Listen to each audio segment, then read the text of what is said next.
Praise Jesus. Good morning. Things are always getting better. It's in your perspective. The Bible says, pray without ceasing. Thank God continuously.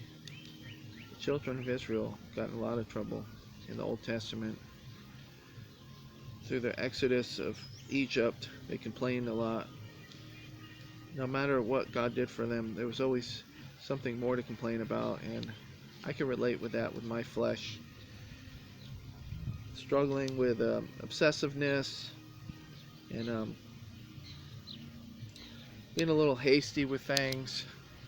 We just got to be careful, like where our focus is, where our foundation is. You build on the rock, storms come, you will remain secure. This life is destined to fade away. We're always getting older, but it's in the perspective that you have a lot to be thankful for. I have a lot to be thankful for. I think it's Psalms 26:5. We may sow in tears, but we will reap in joy. Things are always getting better. It's a beautiful day. It's a beautiful season.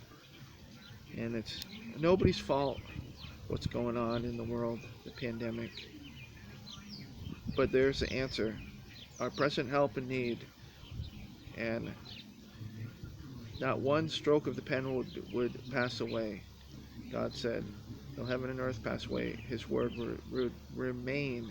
Some trust in chariots, some trust in horses. I trust in the name of the Lord my God. Grass withers, the flower fades, the word of the Lord remains. For God so loved the world that he gave his only begotten Son, that whoever would believe in him would not perish, but have everlasting life. He did not, John 3:17, he did not send his Son to condemn the world, but to save it through him. So, you may plant seeds. Some plant, some water, but God gives the increase. Remember, some harvest are not to be reaped, and they're not to bear fruit until the next season. So some plants and some trees, they don't produce the fruit every season, but in the prior seasons. So the Bible says, what a person sows will also reap. And teach your children the way they should go, and when they're older, they will not depart from it.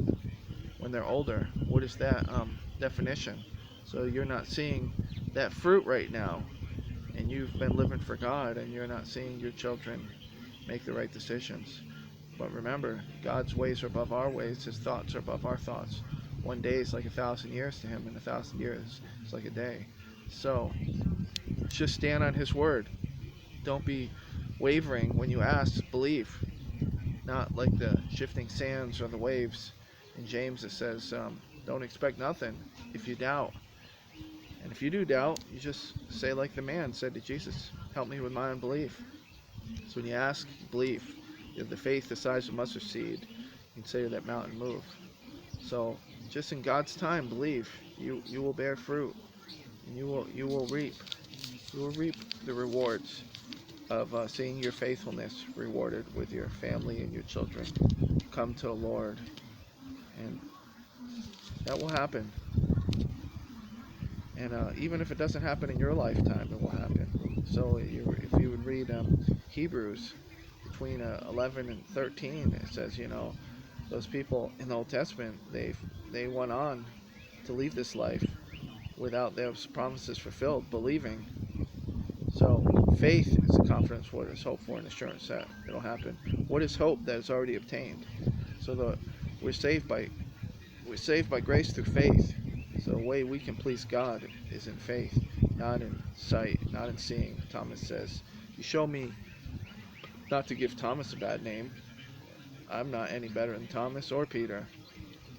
Any one of us could have been like Adam and Eve. We could have fell prey to deception too. And how many times in our life have we disobeyed God and broken our commitments? Thomas says, I need to see his hand and his side. He loved Jesus. He was faithful to Jesus. He wasn't going to go on the testimony of somebody else told him, "Oh, has risen," but Jesus himself said it would happen. So we don't give Thomas a bad rap and judge him like we're any better self-righteously. But the way we please God is not in what we receive. God is giving us so much, and in this perspective, we could be like, oh, once I get blessed and once this season passes and once my prayers are answered, then I'll serve God. But we can do that now, and that's really pleasing to Him.